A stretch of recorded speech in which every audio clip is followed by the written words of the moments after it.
தமிழ் குரல் நேயர்களுக்கு வணக்கம். இன்று நம்மோடு இணைந்திருக்கும் சிறப்பு விருந்தினர் யூடர்ன் சேனலுடைய ஊடகவியாளர் திரு விவேகானந்தர் அவர்கள். வணக்கம். வணக்கம். அதாவது எப்ஸ்டைன் ஃபைலில் ராகுல் காந்தி அவர்களுடைய பெயர் அடிப்படுது அப்படின்ற தகவல்கள் தொடர்ந்து வெளியாகி கொண்டே இருக்குது. இதில் எந்த அளவுக்கு உண்மை இருக்குது? மோடியோட பேர் இருக்குன்னு சொன்னாங்க, ஓகே. இப்போ அதுக்கு சம்மந்தமே இல்லாமல் ராகுல் பேர் வருது அப்படின்றாங்க. இது எந்த அளவுக்கு உண்மை? இப்போ இது நம்ம எந்த அளவுக்கு உண்மைன்னு பார்க்கறதுக்கு முன்னாடி அவங்க சொல்கிறத நம்ம வந்து லைவாகவே ஒரு செக் பண்ணுவோமே. இப்போ எப்ஸ்டைன் ஃபைல்ஸ்ன்னு சொல்லிட்டு யூஎஸ் கவர்மெண்ட்டினுடைய வெப்சைட்டில் அவங்க அஃபிஷியலாக மொத்தத்தையும் வெளியிட்டிருக்காங்க. ஸோ அதில் நீங்கள் உள்ளே போனீங்கன்னா சர்ச் ஆப்ஷன் இருக்கும். அந்த சர்ச் ஆப்ஷனில் போயிட்டு ராகுல் காந்தின்னு நம்ம போடுவோம். ராகுல் காந்தின்னு போட்டு சர்ச் கொடுத்தோம்னா இந்த மாதிரி மொத்தமாக வந்து ஒரு 4 டேட்டா செட் வந்து வருது. ஓகே. இந்த 4 டேட்டா செட்டில் என்ன சொல்லப்பட்டிருக்கு ராகுல் காந்தி பற்றி அப்படின்னு பார்த்தோம்னா, அதில் ஓப்பன் பண்ணோம்னா, நான் ஏற்கனவே ஓப்பன் பண்ணி பார்த்துருக்கேன், அதனால் அப்படியே சொல்கிறேன். அதில் வந்து பார்த்தோம்னா, ஒன்று வந்து த எக்கனாமிஸ்ட் அந்த மேகசினில் வந்து ஒரு கட்டுரை, அது வந்து ஒரு டேட்டா செட்டில் வருது. இல்லை, அதில் ராகுல் காந்தி பற்றி அந்த கட்டுரைங்களா? அந்த கட்டுரை வந்து இந்தியாவினுடைய அரசியல் பற்றி வந்த கட்டுரை. ஓகே. அதில் இந்தியாவினுடைய அரசியல் பற்றி எழுதும் போது ராகுல் காந்தி வருவார், மோடி வருவாங்க, எல்லாரும் வருவாங்க. அதனால் அந்த கட்டுரைக்குள்ளே ராகுல் காந்திங்கிற பேர் வர்றதுனால சர்ச் ரிசல்ட் தான் அதை எடுத்து காட்டுது, வேறு ஒன்றும் கிடையாது. இன்னொரு டேட்டா செட்டு ஓப்பன் பண்ணோம்னா அது ராய்ட்டர்ஸ் ஊடகம் இருக்காங்க இல்லைங்களா, அவங்க வெளியிட்டக்கூடிய இன்னொரு கட்டுரை. இன்னொன்று இருக்குது, அதை எடுத்தோம்னா அந்த ராகுல் காந்திங்கிறவர் காங்கிரஸ் தலைவர் ராகுல் காந்தியே கிடையாது. கிரெடிட் சைட்ஸ் அப்படிங்கிற ஒரு ரிசர்ச் ஃபார்மினுடைய அனாலிஸ்ட். ஓகே. ஸோ இந்த மாதிரி ராகுல் காந்தி சம்மந்தமான நியூஸ் ஆர்டிகிள்ஸை ஃபார்வேர்டு பண்ணக்கூடிய இடத்துல அந்த எப்ஸ்டைன் வந்து இருந்திருக்காப்புல. இந்த நியூஸ் மட்டும் கிடையாது, தொடர்ச்சியாகவே இந்தியா சம்மந்தமான பல நியூஸை வந்து ஃபார்வர்ட் பண்ணியிருக்கிறாப்புல. அதில் வந்து மோடி சம்பந்தமான நியூஸும் இருக்குது, எல்லார் சம்பந்தமான நியூஸும் இருக்குது. எப்ஸ்டைன் வந்து ஃபார்வர்ட் பண்ண நியூஸ் தான் ராகுல். ஆமாம், இந்தியா சம்பந்தமான அரசியல் தொடர்பான நியூஸ். அதில் ராகுல் காந்தியோட பேர் அந்த நியூஸில் உள்ள இருக்குது, அவ்வளோதான். அது ராகுல் காந்தியை பற்றின செய்தி கூட கிடையாது. ஸோ இதை வச்சுக்கிட்டு தான் என்ன பண்ணுறாங்கன்னா, ஏற்கனவே மோடியினுடைய பெயர் வந்தது அப்படிங்கிறது பெரிய சர்ச்சைக்குள்ளாகி இருக்கு. குறிப்பாக அனில் அம்பானி எப்ஸ்டைனை நேரடியாகவே மீட் பண்ணியிருக்கிறார். ஸோ இந்த செய்திகள்லாம் வந்து பெரிய சர்ச்சைக்குள்ளான நிலையில் இதை என்ன பண்ணுறாங்கன்னா, நியூட்ரலைஸ் பண்ணுறதுக்காக மோடி பேர் மட்டும் வரலப்பா, இங்கே பேர் ராகுல் காந்தி பேர் தான் இருக்குது, அப்போ ராகுல் காந்தியும் பாலியல் குற்றத்தில் ஈடுபட்டாருன்னு சொல்லுவீங்களா அப்படின்னு சொல்லிட்டு ஒரு மடை மாற்றி விட்ற வேலையை பண்ணுறாங்க. ராகுல் காந்தி பேர் வந்திருக்கு, சோனியா காந்தி பேர் வந்திருக்கு, மன்மோகன் சிங் பேர் வந்திருக்கு, ப. சிதம்பரம் பேர் வந்திருக்கு, எல்லார் பேருமே அதில் இருக்குது, யார் பேருமே இல்லாமல் இல்லையே அப்படிங்கிறாங்க. இப்போ பேர் இருக்குதா இல்லையாங்கிறதெல்லாம் முக்கியம் இல்லை, யார் பேர் என்னவா குறிப்பிடப்பட்டிருக்கு அப்படிங்கிறது தான் ரொம்ப முக்கியம். இப்போ ராகுல் காந்தி பற்றி நம்ம சொன்னதெல்லாம் வந்து இந்த மாதிரி ஆர்டிகிள்ஸ். இதே நம்ம மோடி அப்படின்னு போட்டு சர்ச் பண்ணோம்னா 129 ரிசல்ட் வருது. அந்த 129ல் இதே மாதிரி நிறைய நியூஸ் ஆர்டிகிள்ஸ் இருக்குது. இது இல்லாமல் பர்சனல் மெசேஜ் நிறையா இருக்குது. யாரோடைய பர்சனல் மெசேஜ்? எப்ஸ்டைன் வந்து பர்சனலாக வெள்ளை மாளிகையை சேர்ந்த ஒரு முன்னாள் ஸ்ட்ராட்டஜிஸ்ட் ஸ்டீவ் பெனான்னு சொல்லிட்டு அவருக்கு அனுப்பின பர்சனல் மெசேஜ், கத்தாரில் இருக்கக்கூடிய பொலிட்டீஷியன்ஸுக்கு, அங்கே இருக்கக்கூடிய பிஸ்னஸ்மேன்ஸுக்கு அனுப்புகிறேன். இந்த மாதிரி பர்சனலாக நிறையா மோடியை பற்றின கம்யூனிகேஷன்ஸ் இருக்குது. குறிப்பாக அனில் அம்பானிக்கும் எப்ஸ்டைனுக்கும் இடையிலான கம்யூனிகேஷன்ஸ்லாம் வெளில வந்திருக்கு, ஃபோன் மெசேஜ் மூலமாக அவங்க அனுப்பிக்கிட்டது. இதில் வந்து நம்ம ரொம்ப அதிர்ச்சிக்குரியதாக பார்க்கப்பட்டது தான், நம்ம அதிகமாக பேசப்பட்டது என்ன அப்படின்னா, இஸ்ரேல் பயணம். மோடி இஸ்ரேலுக்கு போனப்போ அவர் என்ன மெயிலை வந்து கத்தாருக்கு அனுப்பிச்சிருக்கிறாரு எப்ஸ்டைன் அப்படின்னா, இந்தியன் பிரைம் மினிஸ்டர் டுக் அட்வைஸ், என்னோட அட்வைஸை எடுத்துக்கிட்டார் அப்படின்னு போட்டுட்டு அங்கே போயிட்டு இவர் வந்து டான்ஸ் ஆடினார், பாட்டு பாடினார் இஸ்ரேலுக்கு போயிட்டு. எதுக்காக அப்படின்னா, for the benefit of US president, அமெரிக்க அதிபரினுடைய நலனுக்காக இவர் வந்து போயிட்டு இஸ்ரேலுக்கு போயிட்டு டான்ஸ் ஆடி பாட்டு பாடினார் அப்படின்னு போட்டுட்டு இட் ஒர்க்ட் அப்படின்னு போட்டிருக்காங்க. அப்போ எதுக்காக போனாலும் அது நடந்திருக்கு. அப்போ நீங்கள் என்ன சொல்ல வரீங்க? அப்போ ஏதோ ஒன்று வந்து மோடி அட்வைஸ் எடுத்துக்கிட்டாரு அப்படின்னா அது உண்மையா இல்லையான்னு பதில் சொல்ல வேண்டிய இடத்துல மோடி இருக்கிறாரு, பாஜக இருக்குது, அரசாங்கம் இருக்குது, எல்லாமே இருக்கிறாங்க. ஏன்னா இஸ்ரேல் பயணத்தை பற்றி இந்த இதில் வந்திருக்கு. அதை விட்டுட்டு இவங்க என்ன பண்ணுறாங்க அப்படின்னா, இதை மடை மாற்றி விடுறாங்க. ராகுல் காந்தி பேரும் இருக்குது இல்லை, அப்போ அவரை போய் நீங்கள் கேளுங்க அப்படின்னு சொல்லிட்டு. அடுத்து ரொம்ப முக்கியமாக அனில் அம்பானிக்கும் எப்ஸ்டைனுக்கும் நடந்த கம்யூனிகேஷன்ஸ் ரொம்ப முக்கியமானது. இவர் வந்து 2019 நாடாளுமன்ற தேர்தலினுடைய ரிசல்ட் வருது மே 23 அன்னைக்கு போயிட்டு அனில் அம்பானி இந்த எப்ஸ்டைனை சந்திக்கிறார். ஒரு பாலியல் குற்றவாளியை, இந்தியாவினுடைய பெரிய பிஸ்னஸ்மேன், மோடிக்கு நெருக்கமானவர், மோடியால் இந்த ரஃபேல் டீல் வாங்கினவர், அவர் போயிட்டு தேர்தல் ரிசல்ட் வர அன்னைக்கு இவரை சந்திக்கிறாப்புல. எப்ஸ்டைனை, ஒரு பாலியல் குற்றவாளியை, இன்டர்நேஷ்னல் புரோக்கர், அந்த நபரை இவர் சந்திக்கிறாப்புல. எதுக்கு சந்திக்கிறார் அப்படிங்கிற கேள்வி வருது. அவர் சந்திக்கிறதுக்கு முன்னாடி இந்த எப்ஸ்டெயின் வந்து இந்த வெள்ளை மாளிகையில் இருக்கிறவருக்கு ஒரு மெசேஜ் அனுப்புகிறார். அவர் என்ன சொல்கிறாருன்னா, இந்த மாதிரி வந்து மோடி வந்து என்னை சந்திக்கிறதுக்கு ஒருத்தர் அனுப்பி வைக்கிறார் அப்படின்னு சொல்லிட்டு. அடுத்தது அம்பானி போய் சந்திக்கிறார். அம்பானியோட சந்திப்பு வந்து அந்த ஒருத்தர் அம்பானியா இல்லை அவர் கூட இன்னொருத்தர் போனாராங்கிறது தெரியல. மோடி ஒருத்தரை சந்திக்க அனுப்பியிருக்கிறாருன்னு ஒரு மெயில் அனுப்புகிறாரு. அடுத்த நாள் அம்பானி போகிறாரு. அம்பானி போகிறத அம்பானியோடைய செக்ரட்டரியேட்லேருந்தே உறுதி பண்ணுறாங்க ஒரு மெயில் மூலமாக. அடுத்து இவர் போய் முடிச்சுட்டு வராப்புல, it was a really very nice மீட்டிங்னு ஒரு மெசேஜ் அனுப்புகிறாப்புல. இந்த மீட்டிங்கை பற்றி மறுபடியும் வெள்ளை மாளிகைக்கு இந்த நபர் தகவல் அனுப்புகிறார், அந்த ஸ்டீவ் பெனானுக்கு. அவர் அதில் என்ன சொல்கிறார் அப்படின்னா, ரியலி இன்ட்ரெஸ்டிங் மோடி மீட்டிங் அப்படின்னு போடுறார். ஸோ மோடி சம்மந்தமாக தான் மோடியை என்னை சந்திக்க ஒருத்தர் அனுப்புகிறாருன்னு முதல் மெசேஜ். சந்தித்த பிறகு மோடி மீட்டிங் வந்து ரொம்ப இன்ட்ரெஸ்டிங்காக இருந்தது அப்படின்னு இன்னொரு மெசேஜ். அப்போ இதெல்லாம் வந்து பல கேள்விகளை உருவாக்குது. இப்போ மோடி உண்மையிலே ஒருத்தரை சந்திக்க அனுப்பிச்சாரா? அப்போ அந்த மீட்டிங்கில் அவங்க என்ன பேசிக்கிட்டாங்க? அனில் அம்பானி குறிப்பாக மோடியோட நெருக்கமானவராக அறியப்பட்டவர், அவர் எப்ஸ்டெயினோட என்ன பேசினார்? ஒரு பாலியல் குற்றவாளி கூட இந்திய தேர்தலை பற்றி பேசுகிறதுக்கு இந்தியாவினுடைய ஒரு பிஸ்னஸ் மேனுக்கு என்ன வேலை இருக்குது? இப்படி பல கேள்வி இருக்குது. இது இல்லாமல் இந்தியாவுக்கும் யூஎஸுக்கும் இடையிலான டிஃபென்ஸ் உறவுகளை பற்றியெல்லாம் நான் பேச வேண்டியிருக்குது அப்படின்னு எப்ஸ்டெயினுக்கு வந்து அனில் அம்பானி மெசேஜ் அனுப்புகிறார். அம்பானிக்கும் இந்தியாவோட டிஃபென்ஸ்க்கும் என்ன சம்பந்தம்? அவர் ஏன் பேச வேண்டியிருக்கு? அம்பானிக்கும் இந்தியாவோட டிஃபென்ஸுக்குமே என்ன சம்பந்தங்கிறது ஒரு கேள்வி. ரெண்டாவது, இதுல பாலியல் குற்றவாளி கிட்ட போய் இந்தியா யூஎஸ் உறவு பத்தி என்ன பேசுறதுக்கு என்ன இருக்குது? இந்திய யூஎஸ் உறவு பத்தி பேசணும்னா மோடி ட்ரம்ப் கிட்ட பேசணும், கரெக்ட். இல்ல வேற ஏதாவது அமெரிக்க அதிகாரிகள்கிட்ட பேசணும், இல்ல இந்திய அதிகாரிகள் போய் பேசணும். அம்பானி ஒருத்தர் இருக்காரு பிஸ்னஸ் மேனு, அந்த சைடு ஒரு குற்றவாளி இருக்கிறான். இவங்க ரெண்டு பேரும் பேசிக்கிறாங்க இந்திய யூஎஸ் உறவு பத்தி. அப்ப இந்தியா வெளியுறவு கொள்கை, இந்தியாவினுடைய வெளியுறவு கொள்கைங்கிறது ஆட்சியில் இல்லாத வேறு நபர்கள் உட்காந்து வடிவமைக்கிறாங்களா அப்படிங்கிற, முதலாளிகள் மட்டும் கிடையாது, புரோக்கர்கள், பாலியல் குற்றவாளிகள் இவங்களோட சேர்ந்து வடிவமைக்கிறாங்களா அப்படிங்கிற கேள்வி இந்த எப்ஸ்டெயின் ஃபைல்ஸ் வந்து பெரிய அளவில் எழுப்பியிருக்கு. இது எதுக்குமே விடை கிடையாது. இது எல்லாமே மர்மமாக இருக்குது. கவர்மெண்ட்லேருந்து ஒரே ஒரு அறிக்கையை போட்டு முடிச்சுட்டாங்க, இதில் இதெல்லாம் ஒன்றுமே உண்மை கிடையாது அப்படின்னு சொல்லிட்டு சிம்பிளாக வந்து கடந்துட்டாங்க.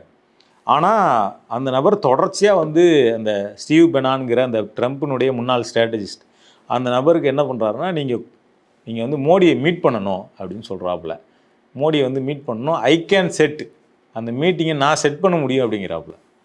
இதெல்லாம் வந்து ஏதோ வந்து இன்றைக்கி வெளியில் வந்ததுனால இதை வந்து யாரோ திட்டமிட்டு இப்படி போய் பேசியிருக்கலாம் அப்படின்னு சொல்லலாம். இதெல்லாம் பர்சனல் மெசேஜ். எப்ஸ்டெயின் வந்து பர்சனலாக இன்னொரு நபருக்கு அனுப்பின மெசேஜ். இதெல்லாம் வெளியில் ஒரு நாள் வரும் அப்படிங்கிறது எப்ஸ்டெயினுக்கே தெரியாது. அவர் சாகிறதுக்கு முன்னாடி வரைக்கும் இது வெளியில் வரும் அப்படிங்கிறதெல்லாம் எப்ஸ்டெயினுக்கே தெரியாது.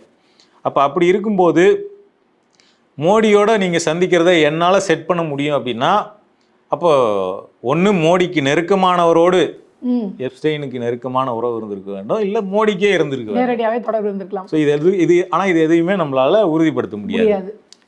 இது எல்லாமே ஒரு மர்மம் நிறைந்திருக்குது. இந்த மர்மத்திலிருந்து இதுக்கான விடைகளை தேடுறதுக்காக முயலும் போது என்ன பண்ணுறாங்கன்னா, டிஸ்ட்ராக்ட் பண்ணுறதுக்காக ராகுல் காந்தி பேர் இருக்குது, சோனியா காந்தி பேர் இருக்குது, எல்லார் பேரும் இருக்குது அப்படின்னு சொல்லிட்டு ரொம்ப மோசமான விஷயத்தை வந்து பரப்புகிறாங்க. பட் இந்த கேள்விகள் இது வந்து தொடர்ச்சியாக எழுப்பப்படணும். ஏன்னா இது மாதிரியான எப்ஸ்டெயின்ங்கிறது ஒரு நபர், நமக்கு வெளியில் வந்திருக்கிறதுங்கிறது ஒரு ஃபைல்ஸ் தான். எப்ஸ்டெயின்கிற ஒரு நபரை பற்றி தான் வந்திருக்கு. இந்த மாதிரி இப்போ இன்றைக்கி அமெரிக்கா யூஎஸ், இன்றைக்கி இந்தியா யூஎஸ் டீல் முடியுது, இந்தியா யூரோப் டீல் முடியுது. அப்போ இதுக்கு பின்னாடியெல்லாம் ஒரு எப்ஸ்டெயின் மாதிரி இல்லாமல் இன்னும் எத்தனை எப்ஸ்டெயின் மாதிரியான நபர்கள் இயங்குறாங்களா அப்படிங்கிற ஒரு பெரிய ஒரு கிரே ஏரியா வந்து நமக்கு எழுப்பக்கூடியதாக இந்த எப்ஸ்டெயின் ஃபைல்ஸ் அப்படிங்கிறது இருக்குது. ஸோ அதனால் இந்த எப்ஸ்டெயின் ஃபைல்ஸுங்கிறது உண்மையிலேயே வந்து இந்தியாவினுடைய நம்மளுடைய அரசாங்கத்தினுடைய கொள்கைகள்லாம் உண்மையிலேயே மக்களால் தேர்ந்தெடுக்கப்பட்ட பிரதிநிதிகள் தான் வடிவமைக்கிறாங்களா, இல்லை இந்த மாதிரி பாலியல் குற்றவாளிகள் பின்னாடி உட்காந்து வடிவமைக்கிறாங்களா, புரோக்கர்கள் உட்காந்து வடிவமைக்கிறாங்களா, இந்தியாவினுடைய பாதுகாப்பினுடைய உறுதியை யார் செய்கிறாங்க, இப்படிங்கிற பல கேள்விகளை இந்த எப்ஸ்டெயின் ஃபைல்ஸ் வந்து எழுப்பியிருக்கு. அப்போ இப்போ ரெண்டாவது அந்த ஃபைல் ரிலீஸ் ஆன போது எல்லா இப்போ கிளின்டன் வந்து மைக்கேல் ஜாக்சன் வந்து இவங்களுடைய ஃபோட்டோஸ் ட்ரம்ப்போட ஃபோட்டோவே வந்திருக்கு. ஆனால் இது வரைக்கும் மோடியோட ஃபோட்டோவோ இல்லை வேற எதுவுமே ஆடியோவோ நீங்கள் வந்து மோடிக்கு தொடர்புடைய நபர் அவரோட பேசியிருக்காரு, அவங்களோட பர்சனல் மெசேஜ் தான் சொல்கிறோம். ட்ரம்ப்போட ஃபோட்டோவே வந்திருக்கும் போது மோடி உண்மையிலே அதில் இருந்து அந்த ஃபோட்டோ ரிலீஸ் ஆயிருக்கும் இல்லையா? ஆனால் அந்த மாதிரி எதுவும் வரலீங்களே. அதுதான் இப்போ என்னன்னா, ஃபோட்டோ இல்லை அப்படிங்கிறதுனால நம்ம தொடர்பு இல்லைனோ, ஃபோட்டோ இருக்குது அப்படின்றதுனால இவங்க வந்து உண்மையிலேயே இவரும் பாலியல் குற்றத்தில் ஈடுபட்டாரு அப்படின்னு நம்ம சொல்ல முடியாது. இருக்கிறதுனால மட்டுமே தப்பு பண்ணிட்டாங்க நீங்க பேச முடியாதுன்னு ஒரு நரேஷன். ஏன்னா அந்த நபர், இந்த எப்ஸ்டீன் அப்படிங்கிற நபர் வந்து ஒரு பக்கம் பாலியல் குற்றவாளியா இருக்கிறாப்புல, இன்னொரு பக்கம் ஃபினான்சியரா இருக்கிறாப்புல. இந்த ரெண்டு ஐடென்டிட்டியை வச்சுமே அவர் ரெண்டு பக்கமும் தொடர்பு கொண்டிருப்பார். ஃபோட்டோ இருக்கிறத வச்சு மட்டுமே நம்ம உறுதி பண்ண முடியாது ஒரு விஷயத்த. ஆனால் இதில் நம்ம கேள்விக்குள்ளாக்க வேண்டியது என்ன இருக்குதுன்னா, இந்த மோடியை உங்களை மீட் பண்ண வைக்க என்னால் முடியும் அப்படிங்கிறது ரொம்ப முக்கியமான விஷயம். அடுத்தது என்னை பார்க்க மோடி ஒருத்தர் அனுப்புறாரு. இது எல்லாமே தேர்தல் ரிசல்ட் வர அன்னைக்கு நடக்குது. அப்போ இங்கே இருக்கிற தேர்தல் முடிவு வந்து அவங்க நிர்ணயம் பண்ணுறாங்க அப்படின்னு. தேர்தல் முடிவுகளை நிர்ணயம் பண்ணுறாங்களா இல்லை தேர்தல் முடிவுகளை வச்சு அவங்க இந்த நம்ம யாரை இது பண்ணலாம் அப்படின்ற மாதிரி பல விஷயங்கள் இருக்கு. அதனால வந்து போட்டோ இல்லை அப்படிங்கிறது வந்து நம்ம வெறுமனே இப்போ வந்து நம்ம மோடியோட பேர் இருக்குன்னா உடனே மோடி பாலியல் குற்றவாளி அப்படின்லாம் நம்ம சொல்ல போறது இல்லை. ஒரு பாலியல் குற்றவாளிக்கும் இந்தியாவின் பிரதமருக்கும் என்ன தொடர்பு? ஒரு ஊடகவியலாளராக நம்ம கேட்க வேண்டிய கேள்வி, மக்கள்கிட்ட எழுப்ப வேண்டிய கேள்விங்கிறது அதுதான். அப்படி என்ன தொடர்பு? ஒருவேளை தொடர்பு இருந்ததுன்னா அதை வெளிப்படையாக வைங்க. அதுவும் மோடி அதிகப்படியான வெளிநாட்டு சுற்றுப்பயணங்கள் மேற்கொள்ளக்கூடிய ஒரு ஆளாக இருக்கிறாரு. அப்போ அந்த இது நம்மளுக்கு அப்படித்தானே வருது. அனில் அம்பானியும் எப்ஸ்டெயினை சந்திச்சு பேசிக்கிட்டாங்கன்னா என்ன பேசிக்கிட்டாங்கன்னு தெரியல. ஒரு குற்றவாளியினுடைய ஃபைல்ஸ்லாம் வெளில வந்திருக்கு. ஆனால் அவங்க பர்சனலாக பேசிக்கிட்ட கம்யூனிகேஷன் நமக்கு தெரியாது. அவங்க வந்து பர்சனலாக பேசிக்கிட்டாங்களா, இல்லை பாலியல் சம்மந்தமாக பேசிக்கிட்டாங்களா, இல்லை பிஸ்னஸ் சம்மந்தமாக பேசிக்கிட்டாங்களா, அது நீங்கள் எனக்கு செட் பண்ணி கொடுங்கன்னு அவர் கேட்குறாரு. எனக்கு வந்து நீங்கள் கைட் பண்ணுங்க. இவர் எப்ஸ்டெயினை கைட் பண்ண சொல்லி இவர் அம்பானி கேட்குறாரு. இந்த உறவு குறித்து நான் பேச வேண்டி இருக்குது, கைட் பண்ணி கொடுங்க, கைட் பண்ணுங்க, யார்கிட்ட நான் பேசலாம் அப்படின்னு சொல்லிட்டு. ஸோ இந்த மாதிரி வந்து அவங்க பர்சனலாக சந்தித்து பேசின அந்த கம்யூனிகேஷனில் என்ன இருந்ததுங்கிறதெல்லாம் டிரான்ஸ்பரன்சியாக இல்லை. ஸோ இந்த விஷயங்கள்லாம் கேள்விக்குள்ளாக்கப்பட்டால் தான் உண்மையிலேயே இது மாதிரியான புரோக்கர்கள் அப்படிங்கிறவங்க இடையில என்ன வேலை பண்ணுறாங்க அப்படிங்கிற விஷயங்கள் மக்களுக்கு வந்து இதை பற்றின அவேர்னஸ்லாம் வரும். ஸோ அந்த வகையில் தான் நம்ம எப்ஸ்டெயின் ஃபைல்ஸ் அப்படிங்கிறத ரொம்ப இம்பார்ட்டண்ட்டானதாகவும், இது ஒரு அடிப்படையில் இது ஒரு மக்களுக்கு வந்து ஒரு விழிப்புணர்வை ஏற்படுத்தக்கூடியதாக இருக்குது அப்படிங்கிற மாதிரி தான் நம்ம பார்க்க வேண்டியது. விழிப்புணர்வுனா எந்த மாதிரி விழிப்புணர்வுன்னு சொல்ல வரீங்க நீங்கள்? கொஞ்சம் டீட்டெயிலாக சொன்னீங்கன்னா புரியும். அதுதான் இப்போ நம்ம ஒரு மக்களை வந்து நாட்டை ஆள்றதுக்கு மக்கள் பிரதிநிதிகளை தேர்ந்தெடுக்கிறோம். இப்போ இந்த நாட்டினுடைய கொள்கைகள் எல்லாத்தையும் அவங்க தான் முடிவு பண்ணுறாங்களா? நாம தேர்ந்தெடுக்கப்பட்ட மக்களால் தேர்ந்தெடுக்கப்பட்ட பிரதிநிதிகள் தான் இந்த நாட்டினுடைய கொள்கைகளை, பாதுகாப்பை, எல்லாத்தையும், இந்த நாட்டினுடைய வெளியுறவு கொள்கையை இதெல்லாம் இவங்க தான் முடிவு பண்ணுறாங்களா? இல்லை மக்களால் தேர்ந்தெடுக்கப்படாத வேறொரு பின்னாடி நிழலில் ஒளிஞ்சிக்கிட்டு இருக்கக்கூடிய வேறு ஒரு தரப்பு இதை முடிவு பண்ணுதா அப்படிங்கிற பல கேள்வி எழுது. இன்றைக்கி எப்ஸ்டெயின் மேலே அவர் வந்து பல நாடுகளினுடைய, குறிப்பாக இஸ்ரேலினுடைய உளவாளியாக இருப்பாரா அப்படின்னு பல சந்தேகங்கள் எழுப்பப்படுது. அவர் அனுப்பக்கூடிய அந்த மெசேஜ்லாம் கூட நிறைய கோட் வேர்ட்ஸ் மாதிரி இருக்குது. அவர் வந்து உலகத்தில் இருக்கக்கூடிய எல்லா தலைவர்களோடையும் கான்டாக்ட் வச்சுருக்கிறாப்புல. இந்த இங்கிலாந்து இளவரசருக்கு வரைக்கும் அவர் வந்து பாலியலுக்கு இச்சைக்காக ஆட்களை அனுப்பி வைக்கிற ஒரு நபராக இருந்திருக்கிறாரு. அப்போ இதெல்லாம் பல கேள்விகளை எழுப்புது. இந்த மாதிரியான நிழலாக இயங்கக்கூடிய நபர்கள், அவங்க உளவாளியாக இருக்கலாம் அல்லது புரோக்கர்களாக இருக்கலாம், யாராக ஒன்றா இருக்கலாம், அவங்க இந்த சமூகத்துக்குள்ளே இந்த நாட்டு ஒரு இந்த சர்வதேச அளவில் என்ன அளவுக்கு பவர்ஃபுல்லாக இருக்கிறாங்க அப்படிங்கிற பல விஷயங்களை இந்த எப்ஸ்டெயின் ஃபைல்ஸ் வந்து நமக்கு எழுப்புது. அப்போ மக்கள் வந்து என்ன புரிஞ்சிக்க வேண்டியிருக்குது அப்படின்னா, இதிலிருந்து வந்து இந்த மாதிரியான புரோக்கர்கள் யார் யார் செயல்படுறாங்க, அவங்க எவ்வளோ பவர்ஃபுல்லாக இருக்கிறாங்க. ஒரு நாட்டில் இந்த ஒப்பந்தம் ஒன்று போடப்படுது அப்படின்னா அது வெறுமனே வந்து இந்த மாதிரி மக்கள் கேட்டாங்க, மோடி கோரிக்கை வச்சார், அவர் ஒத்துக்கிட்டாரு அப்படின்னு மட்டுமே இல்லாமல் இதுக்கு பின்னாடி என்னெல்லாம் நடந்திருக்கும் அப்படிங்கிற பல விஷயங்களை, உலகளவில் வரக்கூடிய செய்திகளை வச்சு இதெல்லாம் மக்கள் வந்து கம்பேர் பண்ணி பார்க்க வேண்டிய இடத்துல இருக்கிறோம் அப்படிங்கிற அவேர்னஸை இந்த எப்ஸ்டெயின் ஃபைல்ஸ் வந்து உருவாக்கியிருக்கு உண்மையிலே. அதாவது நேரடியாக ஒரு வர்த்தக ஒப்பந்தம் ஆனாலும் சரி, இல்லை வேற ஏதோ ஒரு கோரிக்கை மக்கள் வச்சு வரதாலும் சரி, இதெல்லாம் மக்களுக்காக நம்ம தேர்ந்தெடுத்த பிரதிநிதிகள் செய்கிறாங்களா, இல்லை அங்கே இருக்க இந்த புரோக்கர் மாதிரி ஆட்கள் வந்து நிர்பந்தம் பண்ணுறதுனால இவங்க கையெழுத்து ஆகுதா அப்படின்ற அரசியல் புரிதல் வந்து இந்த மாதிரியான சம்பவங்கள் மூலம் நம்ம புரிஞ்சுக்க வேண்டிய அவசியம் இருக்கு. இந்திய அமெரிக்க ஒப்பந்தங்கிறது உண்மையிலேயே இந்திய மக்களினுடைய தேவையிலிருந்து தான் எழுந்திருக்கா? வர்த்தக ஒப்பந்தமே ஆயிருக்கு. இப்போ இந்த ஃபைல் ரிலீஸ் ஆயிருக்கு, இந்த எப்ஸ்டீன் ஃபைல் ரிலீஸ் ஆயிருக்கு. வர்த்தக ஒப்பந்தம் வந்து நடந்திருக்கு, அமெரிக்காவோட இந்தியா வந்து ஒப்பந்தம் போட்டிருக்கு. வெறும் 0% தான் வந்து டேக்ஸ் அங்கேருந்து வரக்கூடிய எந்த பொருட்களுக்கும், குறிப்பாக விவசாய பொருட்களுக்கு 0% போடுறாரு. இந்த அளவுக்கு மோடி பயப்பட வேண்டிய அவசியம் என்ன? அப்போ அவர் ஃபைல் ஏதாவது உள்ள மாட்டியிருக்கா? இந்த மாதிரியான கேள்விகள்லாம், அதாவது ஏன் இவ்வளோ தூரம் பயப்படுறாரு?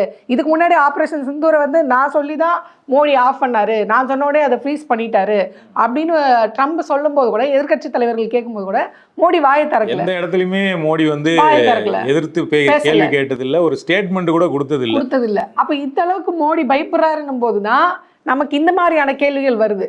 நீங்கள் வந்து தப்பு பண்ணலை, நீங்கள் உங்களுடைய எந்த இதுவுமே அங்கே மாட்டிக்கல அப்படின்னா, நீங்கள் ட்ரம்பை பார்த்து உண்மையிலே எதுக்காக பயப்படுறீங்க? இந்த மாதிரி விஷயத்துக்கா, இல்லை எதிர்த்து நிற்க முடியாதா? இப்போ அந்த மாதிரி நிறைய கேள்வி வருது. இவங்களாம் நம்மளுக்கு வந்து ஒரு பாதுகாப்பான ஒரு முன்னேறிய ஒரு விஷயத்த நம்மளுக்கு கொடுக்க போகிறாங்க அப்படின்ற பல கேள்விகள் வருது இல்லையா? இந்த கேள்விகளுக்கெல்லாம் நம்மளால என்றைக்குமே விடை கண்டுபிடிக்க முடியாது.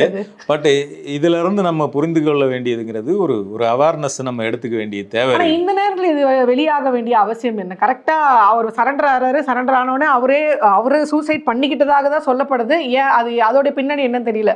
இன்னும் அவருடைய மரணத்துக்கு பின்னாடி இருக்க மர்மமே என்னன்னு தெரியல. கொலையா தற்கொலையான்னு தெரியல. இப்படி இருக்கும்போது சடனாக இந்த ஃபைலை வந்து ட்ரம்ப் இன்னைக்கு அங்கே அதிபராக இருக்காரு. அப்படி இருக்கும்போது ட்ரம்ப்பே ஒரு விஷயத்துல சிக்கிற மாதிரியான ஃபைல் எப்படி வந்து அங்க இருக்கக்கூடிய ட்ரம்ப்புக்கு எதிராக இருக்கக்கூடிய எதிர்கட்சியினர் வந்து ப்ரெஷர் கொடுத்து இதை வெளியிட வச்சதா தான் செய்திகள்லாம் இருக்குது. ஸோ இது ஒரு வகையில் வந்து நம்ம இந்த மாதிரியான கான்ஸ்பிரசி தியரிஸ்குள்ளே போய் பார்க்குறத விட இதிலிருந்து நம்ம என்ன பாடம் கற்றுக்க போகிறோம் அப்படிங்கிறது தான் ரொம்ப முக்கியமானது. மக்கள் இப்படி ஒரு ஃபைல் வெளில வந்திருக்கு, இது வந்து ஒரு 2 மாத காலமாகவே தொடர்ச்சியாக கொஞ்சம் கொஞ்சமாக ரிலீஸ் பண்ணிக்கிட்டு இருக்காங்க. இப்படி ஒரு ஃபைல்ஸ் வெளில வந்திருக்கு, இப்படி ஒரு புரோக்கர் ஒரு இன்டர்நேஷ்னல் லெவலில் நம்ம ஸ்பை பற்றின படங்கள்லாம் பார்த்துருக்குறோம். அப்போ இந்த மாதிரியெல்லாம் உண்மையிலேயே இருக்கிறாங்களா அப்படிங்கிற அதிர்ச்சியை வந்து இந்த நேர்ல பார்த்துட்டு இருக்கோம். ஒரு ஷாக்கிங் கொடுக்கக்கூடியதாக இருக்குது உண்மையிலே. அப்போ இந்த மாதிரி உண்மையிலே உலகத்தில் எத்தனை பேர் இயங்குறாங்க, அவங்களுடைய அஜெண்டா என்னவா இருக்கு? ஸோ இதெல்லாம் தான் நம்ம வந்து இதுல இருந்து எடுத்துக்க வேண்டிய மிக முக்கியமான விஷயமா இருக்கு. ஸோ அதுதான் மோடி வந்து இதில் தப்பு பண்ணாரா தப்பு பண்ணலையா அப்படிங்கிற அந்த கேள்விக்கெல்லாம் நம்ம என்றைக்குமே விடை கிடைக்க போகிறதில்ல. இல்லை, அதுக்கான ஆதாரம் வந்தாலும் இந்த மோடி அரசு அதை எப்படி வெளியே கொண்டு வந்துடும், அது வரக்கூடாம தானே பண்ண போகிறாங்க அப்படின்றது நம்ம இதுவாக இருக்குது. அதனால் வந்து இதுலேருந்து நம்ம எடுத்துக்கொள்ளக்கூடிய செய்தி என்ன அப்படிங்கிறது தான் ரொம்ப முக்கியமானதாக நான் பார்க்குறேன். சரி, இப்போ வந்து நிறைய ஃபைல்கள் இன்னும் இருக்குது. எப்ஸ்டீன் ஃபைல்லே இன்னும் நிறைய இருக்குது. வந்தது 1-2 தான் வந்திருக்கு அப்படின்னு சொல்கிறாங்க. இன்னும் எத்தனை இது இருக்குது, யார் யாரோடைய விஷயங்கள் வெளியே வரப்போகுது, இன்னும் எவ்வளோ அதிர்ச்சியான சம்பவங்கள்லாம் நம்மளுக்காக காத்துட்ருக்கு அப்படின்றத வந்து பொறுத்து இருந்து நம்ம பார்ப்போம். இத்தனை நேரம் உங்களுடைய நேரத்தையும் கருத்தையும் எங்களுக்காக செலவு பண்ணுறதுக்காக நன்றி.